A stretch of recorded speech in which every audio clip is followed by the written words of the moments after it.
अगर आप third year में हैं और अगले 2 महीनों में आप कैंपस प्लेसमेंट से बैठने वाले हैं तो ये वीडियो आपके लिए है।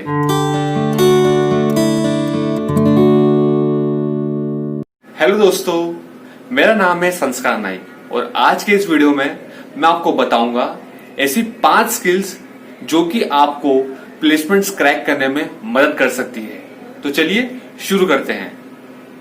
पहली स्किल का नाम है सॉफ्ट स्किल्स। अधिकतर बच्चे इस स्किल को सीरियसली नहीं लेते हैं। इंटरव्यू के टाइम ये आपकी काफी मदद कर सकती है। हम हमेशा सोचते हैं कि कम्युनिकेशन, बिहेवियर यही सॉफ्ट स्किल्स होते हैं, लेकिन कम्युनिकेशन, बिहेवियर के साथ साथ कॉन्फिडेंस, आपकी पर्सनालिटी, आपका problem solving attitude, decisiveness, team work, ये सब भी सॉफ्ट स्किल्स में ही आते हैं। मैं आपको ये बोलूंगा कि प्लीज आप अपनी सॉफ्ट स्किल्स पे बिल्कुल ध्यान दें। अब बात आती है तो हम इसको कैसे तैयार कर सकते हैं, इसे कैसे प्रैक्टिस कर सकते हैं। सॉफ्ट स्किल्स को सुधारने के लिए फर्स्ट चीज मैं आपको बताऊंगा वो है मिरर प्रैक्टिस। आपको क्या करना है, मिरर के सामने बैठना है और फुल टू इंग्लिश में बोलना है। इंग्लिश में आप बोलेंगे, आप अपने एटीट्यूड को देखेंगे, अपने हाव भाव को समझेंगे और उसके हिसाब से आप अगली बार से और बेहतर होते जाएंगे। सेकंड जो चीज मैं आपको बताऊंगा वो है आपका बॉडी पोस्चर। आपको दम से बोलना है, दम से खड़े रहना है और दम से चलना है। और थर्ड चीज जो आपको मैं बताऊंगा वो है आपको अब कुछ गोल्डन वर्ड्स का यूज करना है, जैसे sorry, thank you, excuse me. हर जगह पर अगर आप ये वर्ड्स सही तरीके से यूज करेंगे तो बिल्कुल ये आपकी सॉफ्ट स्किल्स डेवलप करने में काफी हद तक मदद करेंगे। सेकंड स्किल जो हमारी लिस्ट में है वो है प्रोग्रामिंग स्किल्स। आप सोच रहे होंगे कि प्रोग्रामिंग स्किल्स को मैंने सेकंड नंबर पे क्यों रखा है। मैंने ये देखा है अपने प्लेसमेंट्स के टाइम कि कुछ बच्चे प्रोग्रामिंग राउंड तो क्लियर कर लेते हैं, लेकिन जब इंटरव्यू का राउंड आता है या ग्रुप डिस्कशन का राउंड आता है तो उसमें फुस हो जाते हैं। ऐसा क्यों? क्योंकि वो दिमाग से काफी स्ट्रांग होते हैं, उनकी टेक्निकल एबिलिटी काफी स्ट्रांग है, लेकिन जब उनका कम्युनिकेशन की बात आती है, बिहेवियर की बात आती है या कॉन्फिडेंस की बात आती है, वो वहां पकड़ नहीं कर पाते हैं। तो इसलिए हमारी प्रोग्रामिंग स्किल्स मैंने सेकंड नंबर पे रखी है। प्रोग्रामिंग स्किल्स में क्या क्या आएगा, यहां पर मैं आपको 3 लैंग्वेज के बारे में बताऊंगा, जो कि फर्स्ट पे है जावा, सेकंड पे C++ और थर्ड पे है पाइथन। जावा अभी सबसे इंपॉर्टेंट लैंग्वेज है। जिसको जावा अच्छे से आती है वो हर कंपनी के फर्स्ट राउंड यानी टेक्निकल राउंड आराम से क्लियर कर लेगा। अगर आपको जावा नहीं आती है तो सेकंड ऑप्शन है C++ का। C++ एक आसान लैंग्वेज है, इसे हर कोई सीख सकता है, लेकिन अभी जब मैं बात कर रहा हूं तो मैं सोच सकता हूं कि आपको कोई सी एक लैंग्वेज तो जरूर आती होगी, क्योंकि अभी लैंग्वेज सीखने का समय नहीं है। अभी हमें इसे और परफेक्ट करते जाना है ताकि कोडिंग राउंड का क्वेश्चन कितना भी मुश्किल हो हम उसे बना पाए। एक चीज मैं आपको यहां बताऊंगा, जब भी आप कोडिंग राउंड में बैठेंगे तो आप ये मत सोचिएगा कि मुझे पूरा प्रोग्राम शुरू से आखिर तक लिखना है। आपको वहां पूरा कोड नहीं पूछते हैं तो केवल कंसेप्ट। अगर आपका कंसेप्ट स्ट्रांग है, प्रोग्रामिंग के सारे कंसेप्ट्स देख के या क्लियर करके रखे हैं, तो वहां पे आपको कोई परेशानी नहीं आएगी।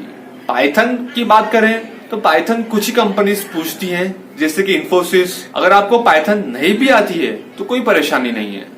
फिर इन 3 लैंग्वेजेस के अलावा हमारे पास कुछ एक्स्ट्रा स्किल्स भी होनी चाहिए, जैसे कि DBMS, SQL और एल्गोरिथम्स। एल्गोरिथम्स में आएगा हमारा डेटा स्ट्रक्चर्स। ये 3 स्किल्स को मैं ऐसा नहीं बोल रहा हूं कि आपको परफेक्ट आना चाहिए, लेकिन आपको इसकी नॉलेज तो होना ही चाहिए, क्योंकि इनके क्वेश्चंस अधिकतर कंपनीज में MCQ टाइप में आते हैं। फिर आते हैं मशीन लर्निंग पे। मेरे समय में एक कंपनी आई थी जिसका नाम है क्वांटिफाई। उस कंपनी में कुछ MCQs थे जो मशीन लर्निंग पे बेस्ड थे।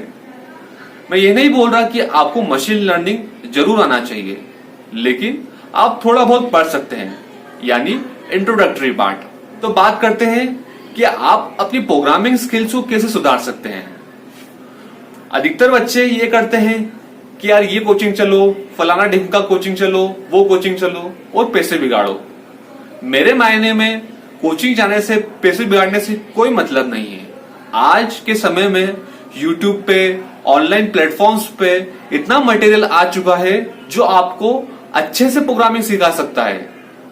अगर मैं बात करूं कुछ वेबसाइट्स का, जैसे जावा टी पॉइंट हो गया, tutorials point, Geeks for Geeks, ये कुछ ऐसी वेबसाइट्स हैं जहां पर आप प्रोग्रामिंग को अच्छे लेवल पर कर सकते हैं। और एक यूट्यूब पे एक चैनल है जिसे मैं आपको रिकमेंड करना चाहूंगा, वो चैनल है प्रोग्रामिंग विद मॉश। ये सभी वेबसाइट्स को मैं डिस्क्रिप्शन में डाल दूंगा, तो आप वहां से चेक कर सकते हैं। तीसरे नंबर पे है हमारा क्वांटिटेटिव एप्टीट्यूड। क्वांट बहुत इंपॉर्टेंट रोल प्ले करता है हमारे फर्स्ट राउंड में।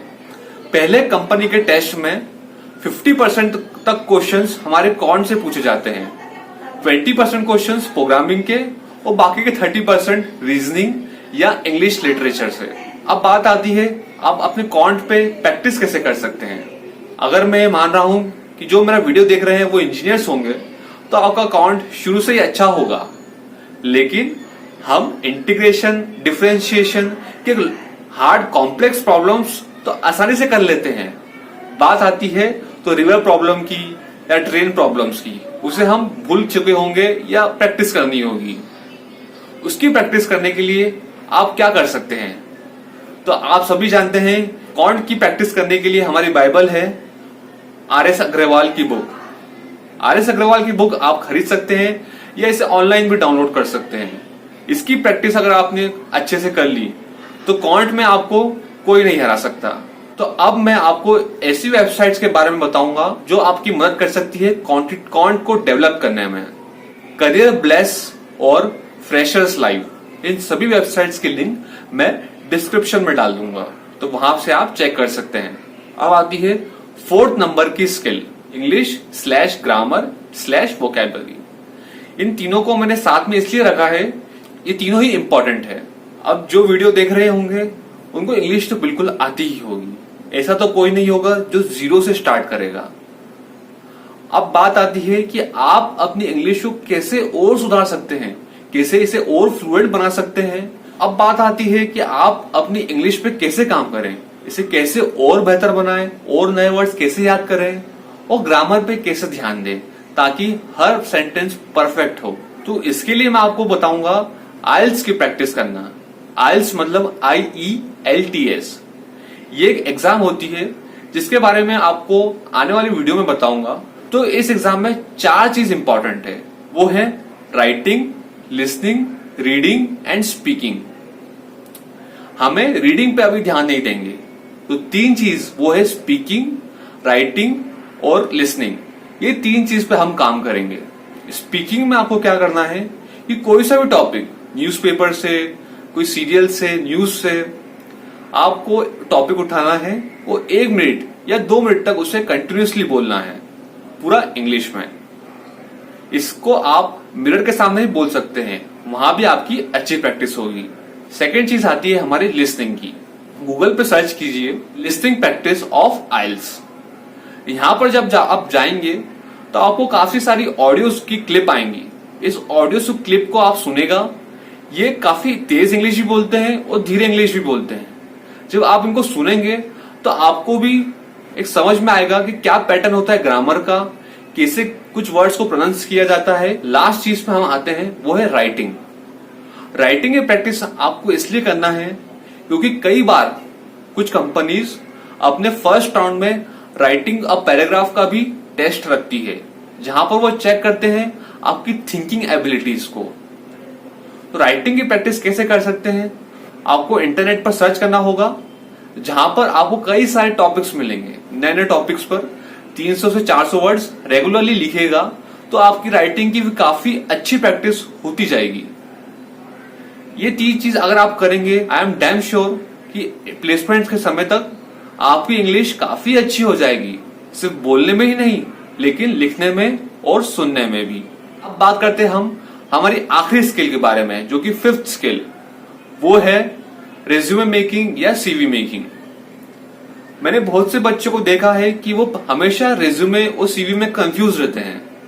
कोई अपने रेज्यूमे बनाता है तो कोई उसे हेडिंग में सीवी डाल देता है या करिकुलम वाइटा डाल देते हैं। मैं आपको यहाँ बताऊंगा कि रेज्यूमे में और करिकुलम वाइटा में क्या डिफरेंस होता है। रेज्यूमे एक शॉर्ट डिस्क्रिप्शन होता है हमारी लाइफ स्किल्स का, यानी हमारा एजुकेशन बैकग्राउंड, हमारी रेलेवेंट स्किल्स और हमारे अचीवमेंट्स या हमारा वर्क एक्सपीरियंस। करिकुलम वाइटा होती है एक complete description of your life, यानी शुरू से लेकर आखिरी तक आपने क्या क्या किया है क्रोनोलॉजिकली ऑर्डर में आपको वो जमाना है करिकुलम वाइटा में। अब मैं आपको बताऊंगा कंपनीज अधिकतर क्या लेती हैं। अधिकतर companies, most of the companies आपका रेज्यूमे मांगेगी, पर कुछ कंपनीज सीवी भी मांग सकती है। तो आपको दोनों ही, एक रेज्यूमे और एक करिकुलम वाइटा प्रिपेयर करके रखना है। रेज्यूमे के फॉर्मेट के सैंपल्स आपको इंटरनेट पे काफी सारे मिल जाएंगे। बस एक चीज मैं बताना चाहता हूं कि जब भी आप अपना रेज्यूमे बनाएं तो उसमें रिलेवेंट स्किल डालें। इसका मतलब अगर आप आईटी कंपनी में जा रहे हैं, जो भी आपने प्रोग्रामिंग रिलेटेड प्रोजेक्ट्स कर रखे हैं तो वही उन्हें वहां पे डालें। तो आज के लिए सिर्फ इतना ही। अगर आप इन 5 स्किल्स पे अच्छे से काम कर लेंगे तो मैं पक्के से बोल सकता हूं कि आप एक बड़ी कंपनी में जॉब हासिल कर सकते हैं। अगर आपको ये वीडियो पसंद आया हो तो प्लीज इसे लाइक करें, अपने दोस्तों के साथ शेयर करें और इस चैनल को सब्सक्राइब करना मत भूलिएगा। आप कमेंट में ये भी बता सकते हैं कि आपको अगला वीडियो कौन से टॉपिक पे चाहिए। अरे यार शिवम, समझ ही नहीं आ रहा यार, कौन सी प्रोग्रामिंग लैंग्वेज सीखना चाहिए।